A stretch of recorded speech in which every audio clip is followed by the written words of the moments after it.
Music ये इतना बड़ा एक हथियार है हमारे लिए, जो पीस, शांति, प्रेम, बॉन्डिंग, ये सब को पैदा करता है, और इतने ब्यूटीफुल वे में कि ह्यूमन बीइंग्स एक दूसरे से बिन बोले बात कर सकते हैं।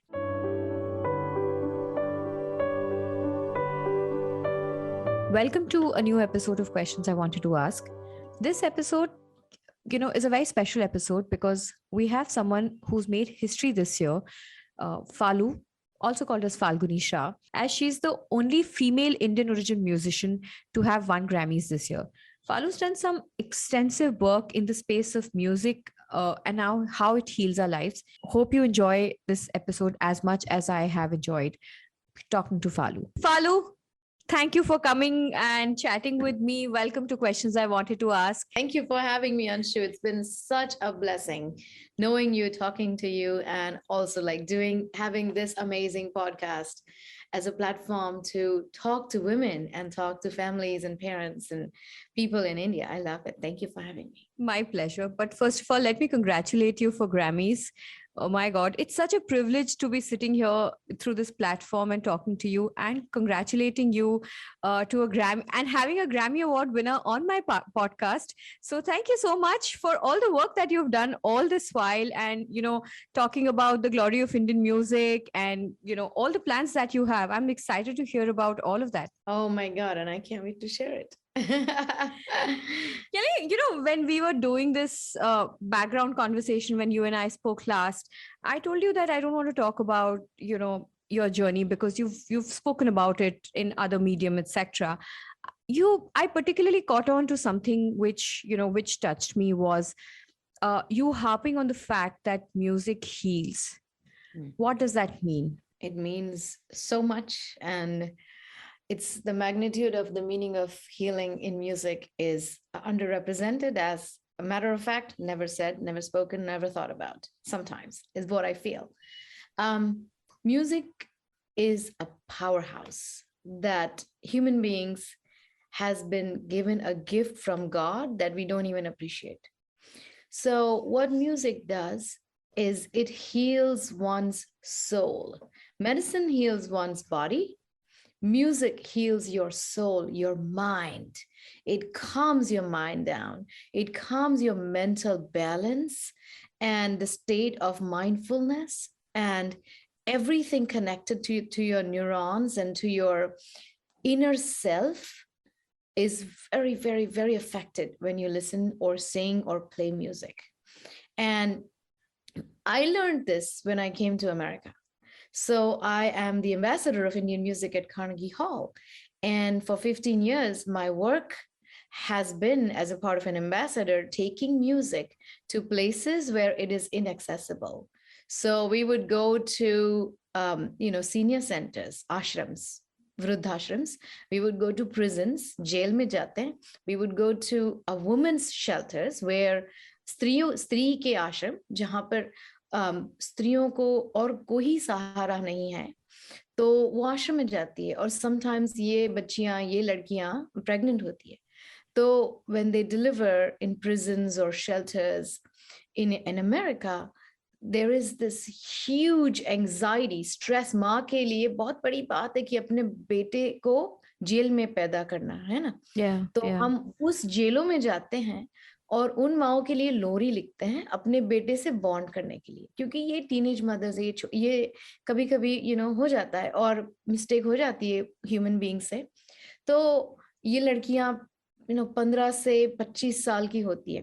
इनको एंजाइटी क्या होती है कि 1 साल के बाद वो बच्चा को जन्म दे सकती है प्रिजन में, और उसको दूध पिला सकती है, उसके पास रह सकती है. 1 साल के बाद अमेरिकन गवर्नमेंट वो बच्चे को फॉस्टर होम में या अपने रिलेटिव या किसी पापा जिनके भी पास केयर गिवर के पास भेज देते हैं. 1 साल के बाद बच्चे को जेल में नहीं रखते. तो ये माँ की जो वेदना है और उसकी जो एंजाइटी है और स्ट्रेस लेवल है, क्योंकि उसको पता नहीं उसको अपना बच्चा कब मिलेगा.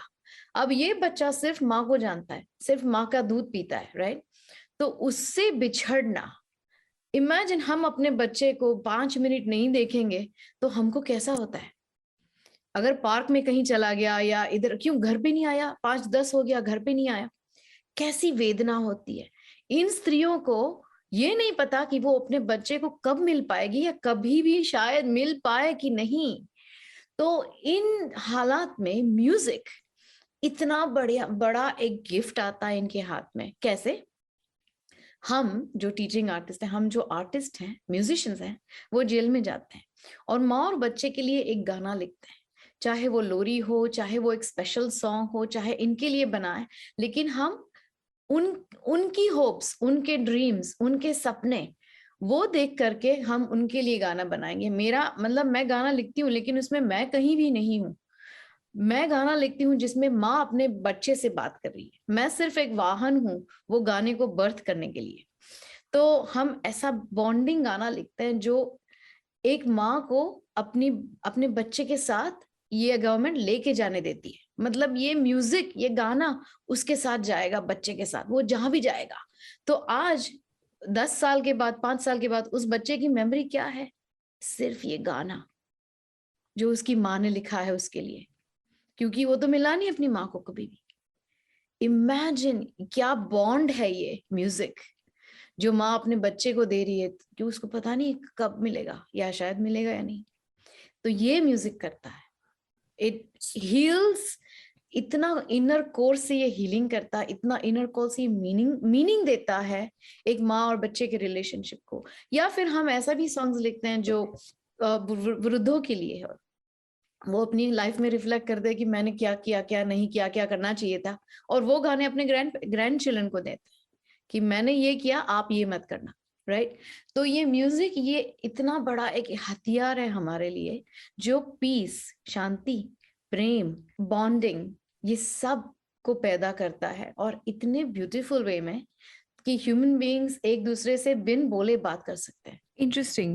Falu, tell me, I feel that healing as a subject, or when we speak about healing, healing is something that all of us in today's time need, right? When we speak of healing, it doesn't necessarily have to be a extraordinary affair. Healing means something which soothes you, which calms you, which grounds you, right? Which I think pretty much it's for all of us.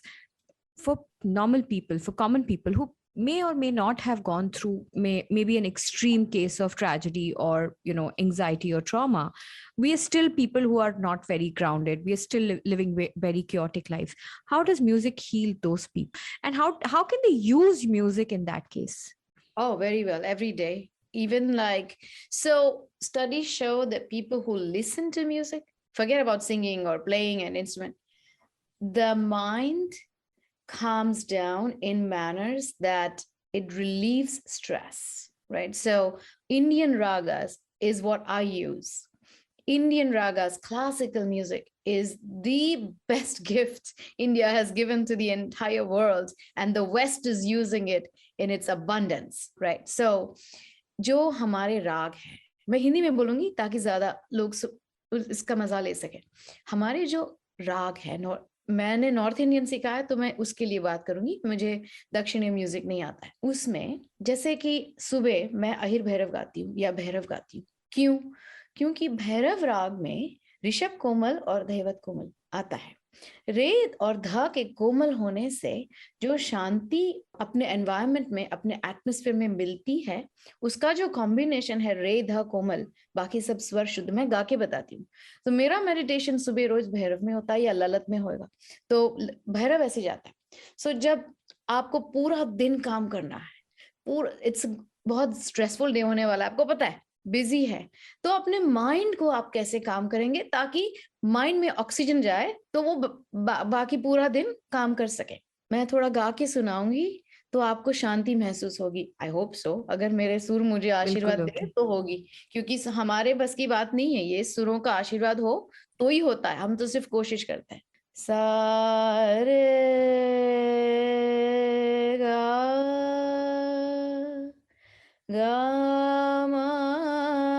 रे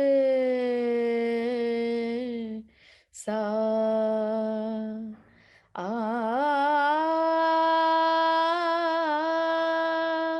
पा मा गा मा आ।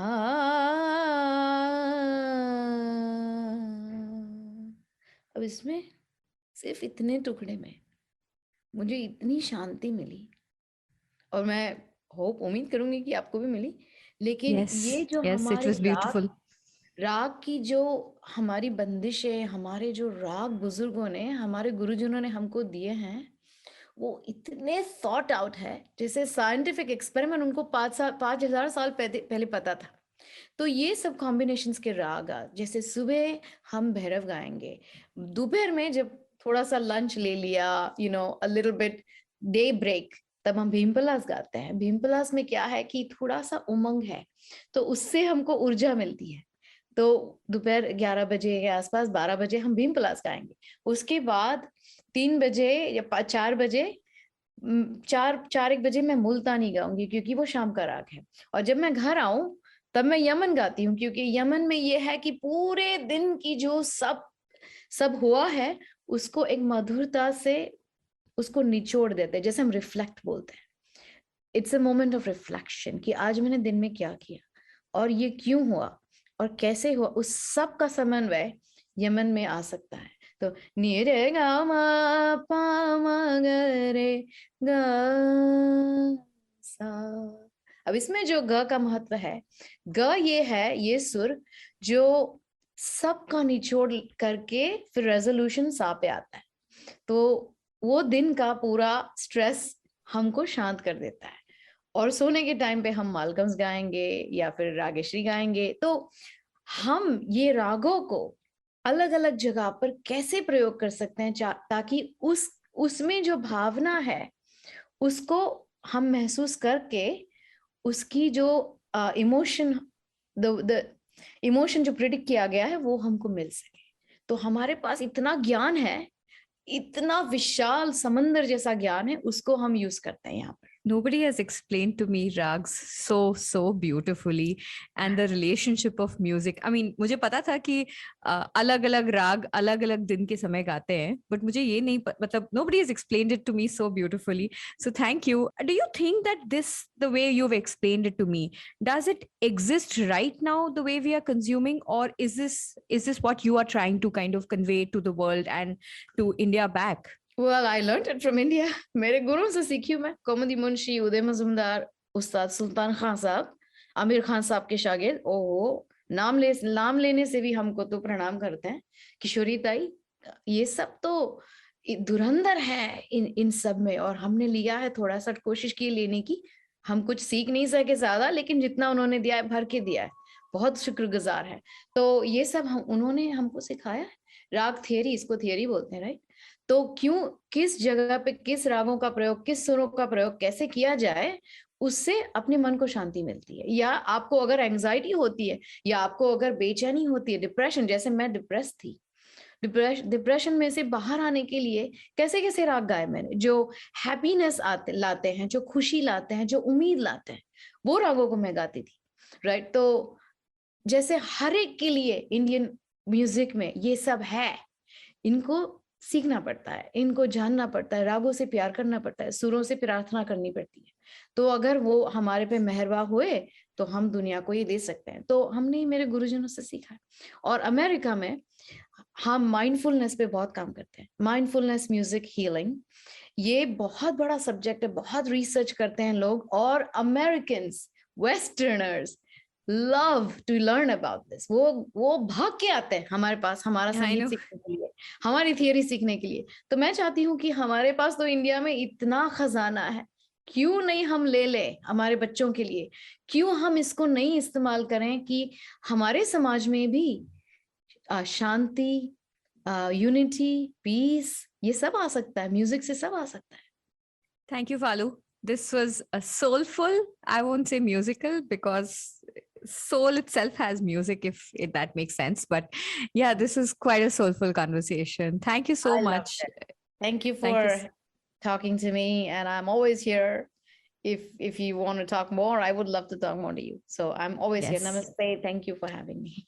Thank you for watching this episode. If you've liked this conversation, if you feel this conversation was beneficial and helpful, please don't forget to drop a review or a feedback or share this episode with your friends. I will be really, really grateful.